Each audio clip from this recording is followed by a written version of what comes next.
Kala salah. Oke, lanjut. Hai teman-teman, welcome to my YouTube channel.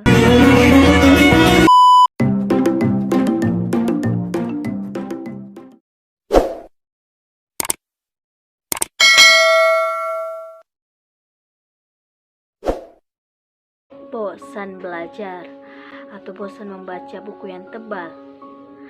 Gimana sih solusinya? Nah, teman-teman, solusinya yaitu dengan cara belajar dengan YouTube.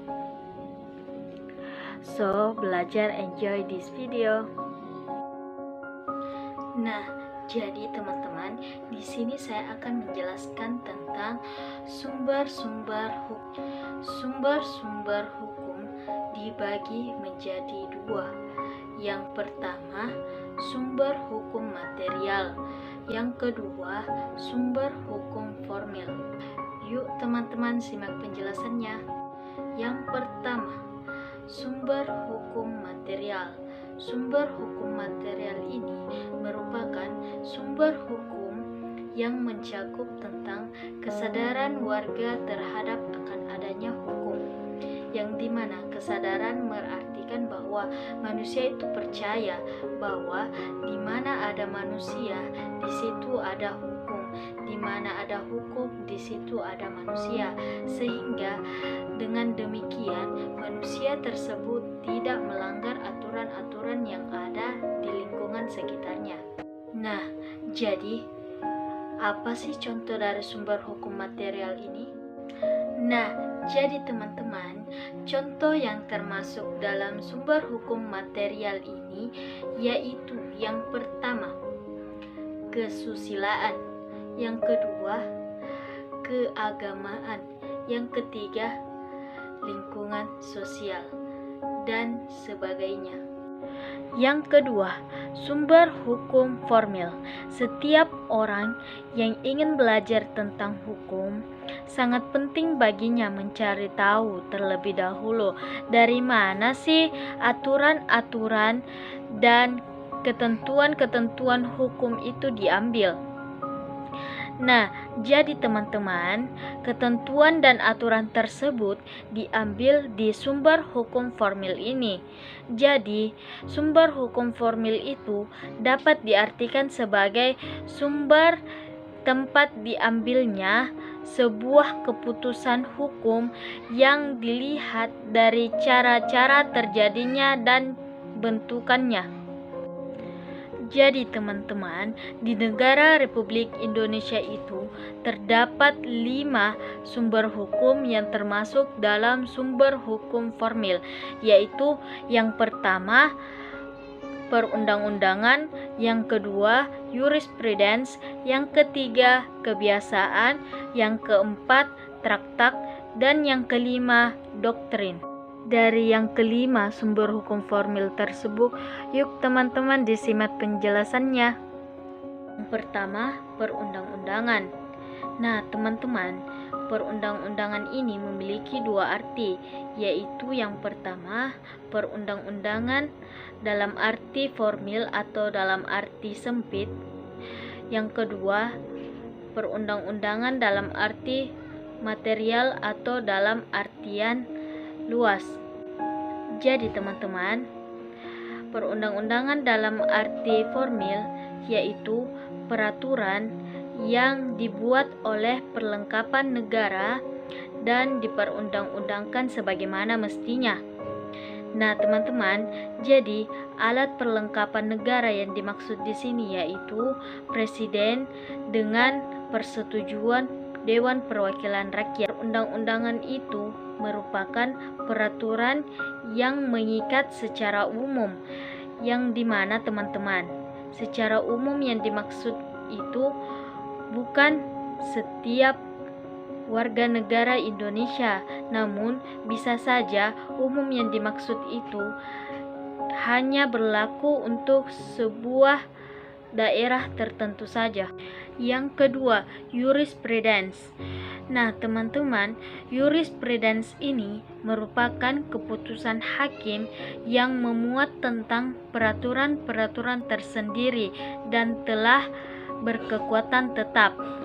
Mengapa dikatakan berkekuatan tetap dan mengikat peraturan-peraturan tersendiri? Nah, sobat, mengapa dikatakan demikian? Karena seorang hakim dianggap telah menguasai hukum, sehingga dalam suatu perkara, seorang hakim dituntut tidak boleh mengikuti peraturan-peraturan yang ada, melainkan mereka dituntut untuk membuat suatu peraturan tersendiri, sehingga itulah mengapa jurisprudensi ini mengikat peraturan tersendiri, dan juga peraturan-peraturan yang telah dibuat oleh seorang hakim tidak boleh ditentang oleh siapapun.